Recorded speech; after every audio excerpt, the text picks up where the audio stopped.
Welcome to Front Row, a podcast for students where we engage culturally relevant topics in a biblically faithful way. In each episode, we'll take your questions about life and culture, and we'll answer them with biblical truth and practical insight to help you stay in the front row of the discussions and situations that shape your life and the world around you. Thanks for joining us in the front row. Enjoy the episode. What's up, everybody? Welcome to another episode. We are coming to you live, but not actually because it's pre-recorded. We are trying a new setup, though. Yeah, we are. We're in my office. You're just going to tell everybody where we're at. I mean, I feel like they're allowed to know. Welcome to Marcy Lynn's office. Unless they hate it, then we're not in my office. Whose office are we in if they hate it? Yours. Whoa. I was going to say Randy's. Just throw somebody else under the bus. Randy's our boss. Maybe somebody's watching this or listening to it and they have no idea who we are, where we work. We have a boss named Randy. That's all you need to know. He's a cool guy. This is his office if you hate it. Randy, if you're listening, we love you. Thankful for you. We are talking. This is like our actual. This is a front row first today. To have a part two. You just let the cat out of the bag. Our chemistry's off right now. We got to figure this out. Okay, we are doing a part two. Last episode we talked all about meaningful relationships. Yep. Right? How do you build meaningful relationships with people? We identified that as really kind of core to who we are, having meaningful connections, friendships, relationships, whatever you want to call them. And then as we were kind of continuing that conversation, we recognized that toxicity, right, is something that we see often in relationships, something we've probably experienced. If we're honest, if we're humble, we've probably even contributed to toxicity in relationships before. And so we thought it'd be worth following up an episode on how to build meaningful friendships with an episode on how to identify toxicity in a relationship, and then to kind of ask the question, like, what do we do with that if we discover it? And so that's what we're going to be talking all about today. How do I identify toxicity, and what do I do with it if I see it in my friendships? And so lighthearted stuff to talk about, some fun stuff to talk about, right? Diving right in. We're going to end this thing feeling great about ourselves.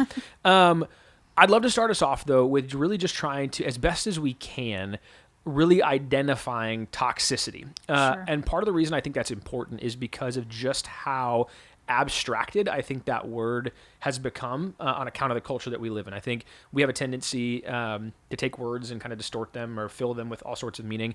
And so, like, what is toxic in a friendship? Like, what does that look like? Yeah, I think, like you said, part of it is there's not necessarily like this is exactly what it is and this is what it's not, because it might look different in different relationships or even in different people. But I think you made a good point of, I think in our culture right now, especially kind of wrapped up in cancel culture, there's just kind of this idea, if anybody does something I don't like or I disagree with, then they're toxic and I'm writing them off. Yeah. And so, and even if that's not our intention or even necessarily where our students are at, I think that's just something I'm seeing more prevalently in our culture. And so I think it is good to kind of identify in generalities, what is it and what isn't it, so that as I engage in relationships, when do I know this is a normal relationships that has typical struggles and disagreements and good things that come along with meaningful relationships, and when is this harmful to me? Yeah. And so I think there's some key kind of things that we can dive into of what it is and what it isn't. And so I think if I were to just kind of begin that conversation, I would say it's not disagreeing with a friend or having opposing viewpoints on something, or maybe even... So you like Starbucks, I like Dunkin', we can still be friends. Right. I wouldn't say that's a toxic relationship. Done. So there's a good example. I shan't cancel you then. Even though we're both Starbucks people, but that's fine. Like in those, I mean, that's a very kind of surface level example, but yes, I think even things that people might take really personally as far as political views and beliefs, I think that you can engage with somebody whom thinks and believes completely different than you in a way that is respectful and healthy and doesn't have to be manipulative or dehumanizing or belittling to someone. Those would kind of be the attributes that I would start to say if you're in a relationship where someone makes you feel insignificant or less than human or devalues you because of where you're at, that would lean more towards that sign of a toxic relationship. No, I think that's really good stuff. And I think there's so much nuance in that. And I think, and that's part of the value of a conversation like this, and even entering in is really like a level of maybe even self-identifying, like what might be toxic to me that might not even be toxic to somebody else. And again, I think there's a slippery slope to that where you start to create like all these like weird, really personalized definitions of toxicity that's like all of a Sure. sudden now like nobody can understand exactly what that means. We don't want to go that far. But I think one of the things that you mentioned is just the ability to disagree, and that still be a healthy thing, and that still be a good thing. And obviously, again, we referenced cancel culture and that kind of stuff already. And that's such an odd sort of experience in and of itself, and probably charged in a lot of ways for many people. But I think unfortunately the ramifications of something like that, of that kind of idea, is this disallowment of individual personhood that might allow us, if we would put that aside, I suppose, would allow us to appreciate the differences in one another, and to celebrate those things rather than seeing those things as marks of toxicity or a reason where you and I couldn't possibly coexist in a space of health. And I think, unfortunately, the culture that we live in kind of perpetuates that idea of, because you think differently, to even hold a different opinion would be like a sense of opposition almost, that would disallow us from being friends. And so, we, again, I think it is worth clarifying that that's probably not toxicity, right? That doesn't necessarily mean you have to be best friends with that person, right? That might not be the case, but it doesn't necessarily mean that person's evil Toxic for or you. bad for you. Yeah, exactly. But some of the things, as we were talking, before the show about this idea, was things that came out. You mentioned one, right? Manipulation, right? Like, okay, if you're in a friendship and you're feeling manipulated, meaning somebody's using you for their benefit, their pleasure, their enjoyment, without considering you as a human. Yeah. That's toxicity, right? No matter how you slice it, if you're being manipulated in a space or you're manipulating somebody, that's definitely toxicity. Something we want to identify and say, there's something wrong with this. And so if you see that in a relationship, man, okay, we're going to talk about it in just a little bit. What do we do with that? But manipulation, an unwillingness to hear another person, right? You identified this, right, as like almost just identifying your humanness, right? Like if you, like, part of who we are as people are individuals with needs. If those needs are never considered by someone else in a relationship, they're almost dehumanizing us, right? They're disallowing us from having needs and from attending to those needs. Yeah, they're stripping away our value. Yeah, absolutely. And so we want to identify that and say, like, that would be, if you've got that in a friendship, in a relationship, like probably some toxicity going on. There's probably something we need to address, we need to attend to. Kind of along the same lines, is just like friendships marked by selfishness, right? Like it might not even be that like I don't actually attend to your needs. I just never even ask you what they are, right? It's just always about me. I got like that better story or that better thing or that deeper need. Exactly. Yeah, exactly. And so if we see that, man, again, there's probably a level of toxicity within that. I think another thing too that can become really difficult to understand is, or really, maybe not to understand, but to identify, is like where are friendships built on unfair expectations of one another? And so as a friend to you, I have this lofty expectation of what you might do for me or give me or help me with or whatever. Maybe I never expressed that to you, and so it sort of sits below the surface. And maybe I'm not even overt about my sort of like expectation of you, but it just sits there, and you can never measure up to what I expect of you as a friend. But maybe I'm never being really clear about that either. And so I feel like those are just a couple of things as we kicked them around that, like, hey, these might be some of the things we'd look for. Anything you'd add to that list or qualify about that? Yeah, I think the unmet expectations is a good one that we actually talked about on the previous episode of like a mark of a healthy relationship is that you communicate those expectations.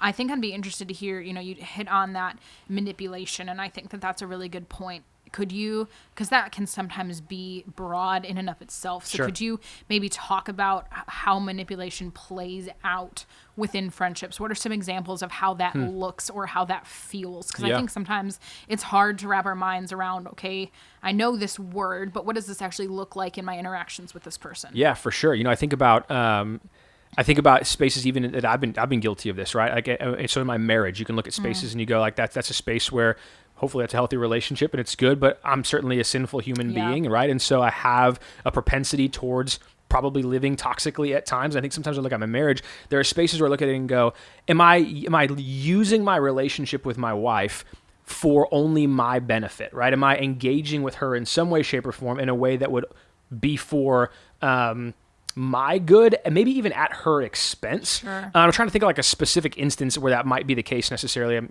such a great husband that, hardly ever happens. But I can think of spaces where like, if, actually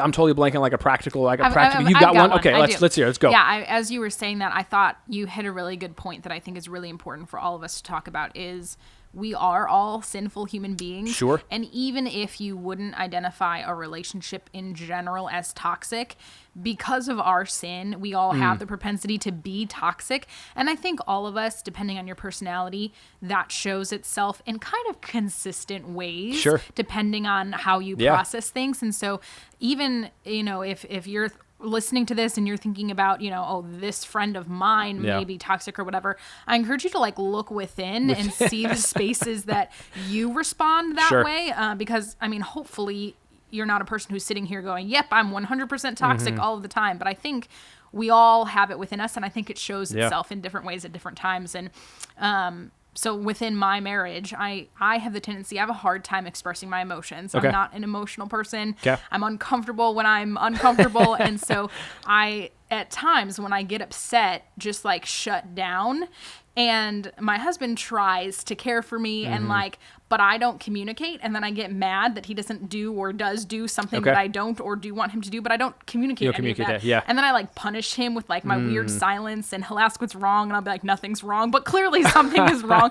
And it's I'm not, fine. He's giving of himself to care Sure. for me, and I'm being selfish and not expressing my needs to him and not caring for him and punishing him because he is or isn't something that I need. And, Yeah. when you verbalize all those things, it sounds so dumb, but yet how often do we use our emotions to manipulate the people in our lives Yeah. to either do or not do something? And so, yeah, I think, like you said, I think in general, I have a healthy marriage and I Sure. love my husband deeply, but we all have tendencies to act out of our sinful nature, and Yeah. it brings unhealth into relationships Yeah. at times. No, for sure. And as you were talking about that, I think, you identified it as part of, in some sense, just the human nature. And you think about, you go all the way back to the Garden of Eden, right? And what is the original sin, right? I mean, aside from the practical eating of a fruit, it was an effort to gain for self, right? Adam and Eve were given everything, right? And asked, don't eat this one thing. And it was like, well, I want That's the not one enough thing. for me, Yeah. yeah. And it wasn't even just a matter of I don't have, so I want, though I'm sure that was part of it. It was I can be something more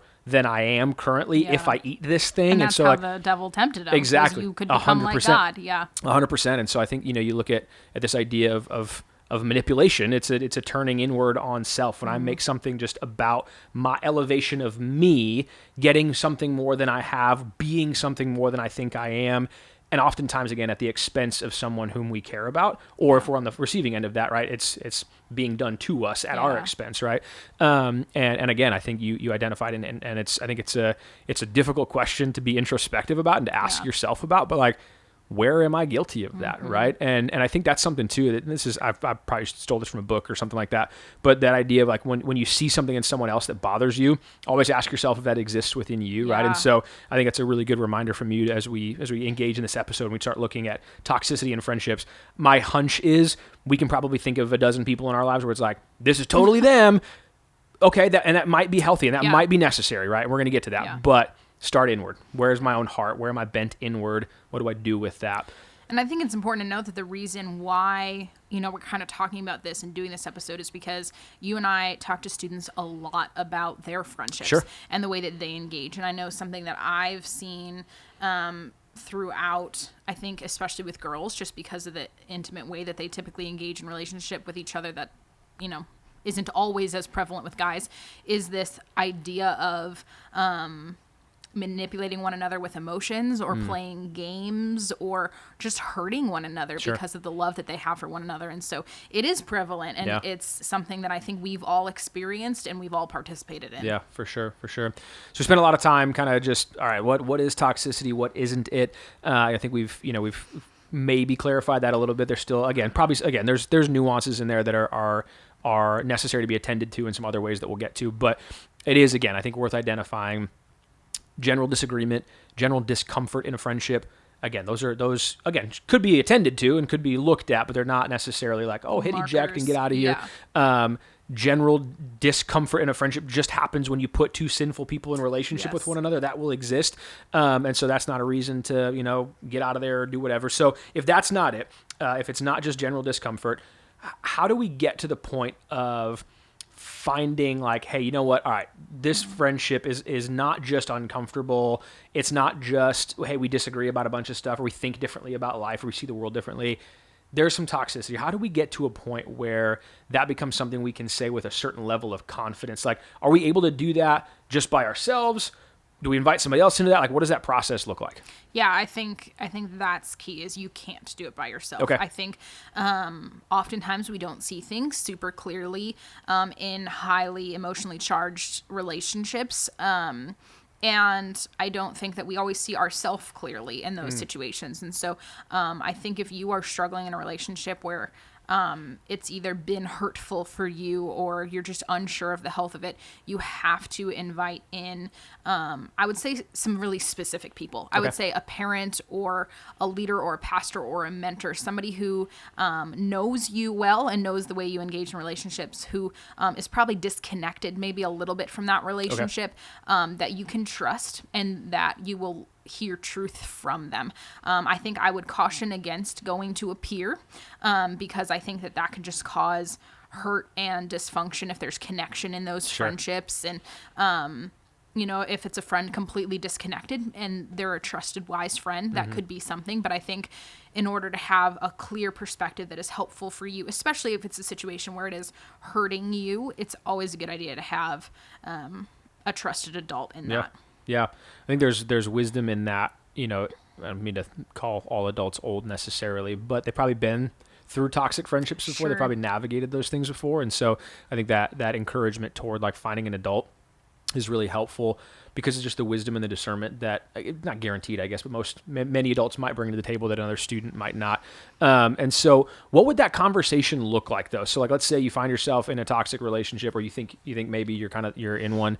And so you go to a parent, you go to a small group leader, you go to a pastor, you go to whatever, like, how does that become something that's like a healthy conversation and not just like, hey, I'm here to gossip about somebody that I have a disagreement with or feel toxic about?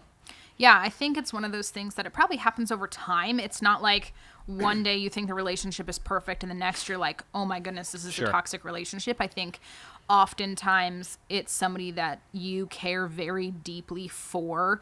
And so you over time put up with more and more. And then you kind of come to a place where you realize, something about this relationship is hurtful to me, or the way this relationship it keeps going is hard for me, and I'm not sure what to do with that. And so I think it probably happens a little bit more casually over time of, if you were lied to, or if you were, left out of something, or if you were manipulated in some way, and that now you're dealing with the emotion of that. I think if you are to go to, a trusted adult, I think you can trust them to say like, hey, they would receive that as, we're not just here to gossip. Let's talk about how this happened. What are you going to do with it? Because I think especially before you can ever even start considering whether a relationship is toxic, you need to engage with that person. Sure. Like if you have a relationship with them and something has occurred that has caused harm or hurt, you have a responsibility to go to that person, no matter how uncomfortable that may be, and say, hey, this happened.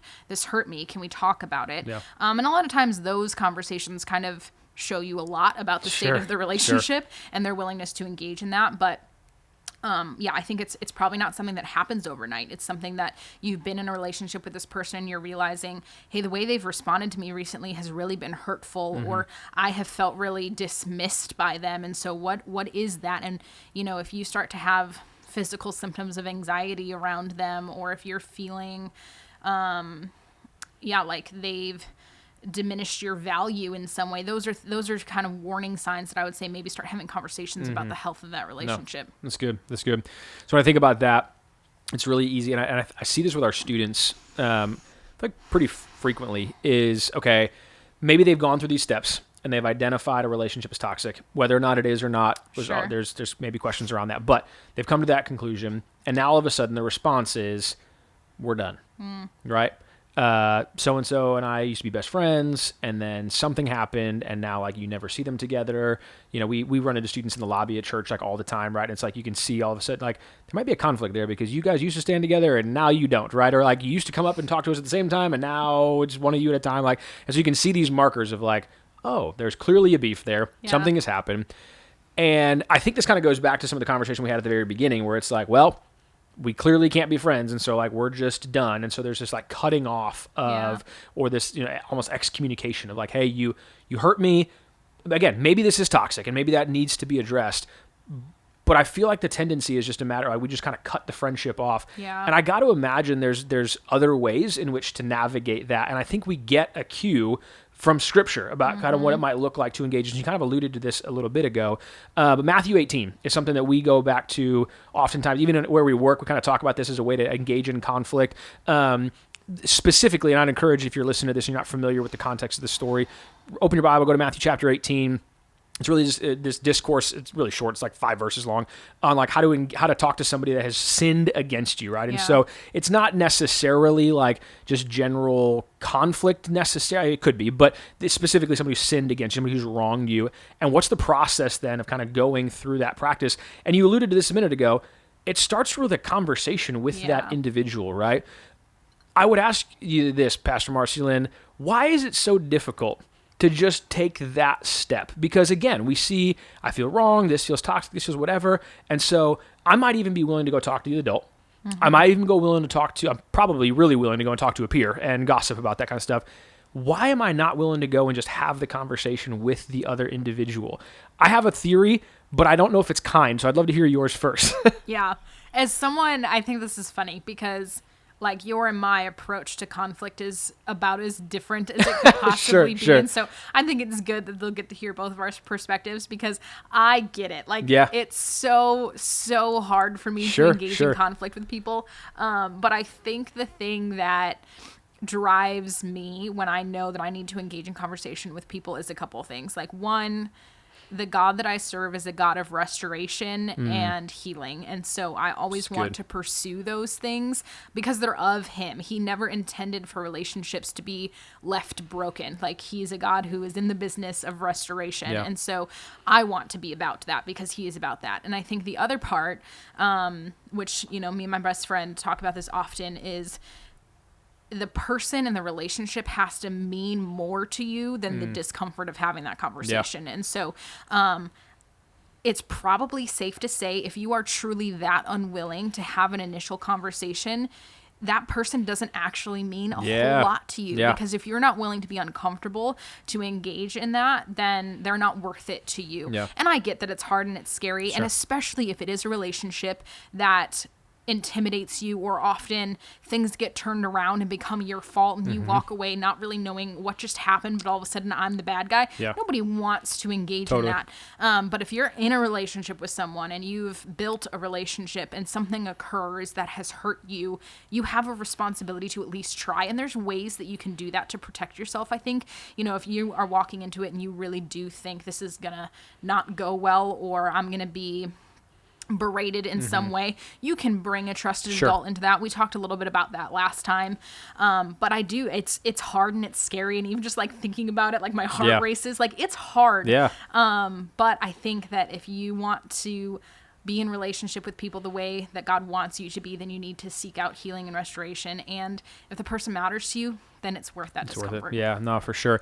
And I think even just that, some of that clarification you gave, like, okay, if there's a danger there, right? Not necessarily. I mean, could be physical. I hope not. But there's other dangers within that. There's other people to bring into that, and that's even if you read Matthew 18, it's like you start with the individual conversation. If that doesn't produce the fruit, you bring other people into the conversation, right? And so there's a growing community that helps kind of do that. But the end goal is reconciliation always, right? It's not a matter of judgment and slander and you don't whatever. go in to let them know how wrong they were and then to walk away being self-righteous. No, exactly.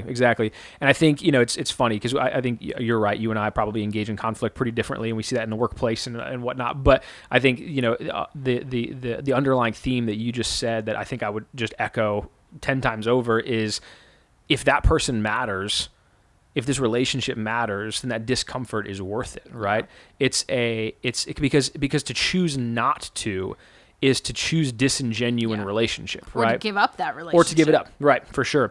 And I think there's a sense that, like, if I'm not willing to take that risk, then what did that friendship mean in the first place? And then all sorts of things unravel at that point, right? Like, is this really even a friendship? Is this a relationship? Am I living this the right way? So I think there's this sense of when I look at that other person, do I see them? And some of this is, I don't mean to make this like overly mystical necessarily, but I think it matters.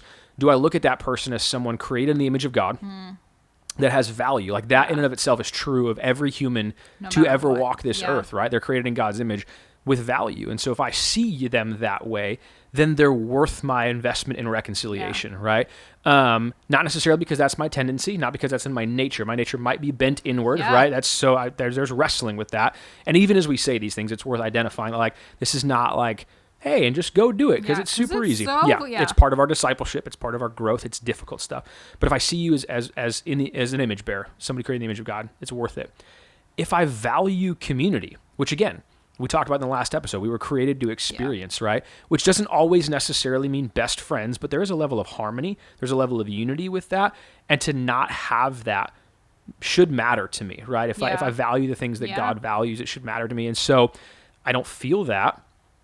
I should probably do the thing to help achieve that, right? And Scripture's even clear. It talks about in other spaces, like, as much as is possible with you, live at peace with everyone, right? And so, like, there might be a limitation. There might be a space where somebody's, like, just unwilling to engage in that. And, hey, don't lose sleep over that. But are we putting forth that effort? I think that's an important note too, because I think sometimes, your example of seeing two kids and clearly they're not speaking is, I think that we respond in one of two ways when we have a falling out. It's either we're done and there's too much hurt here that we are now going to avoid each other and Sure. we're not going to be friends, or things have to go back to the same way that they were.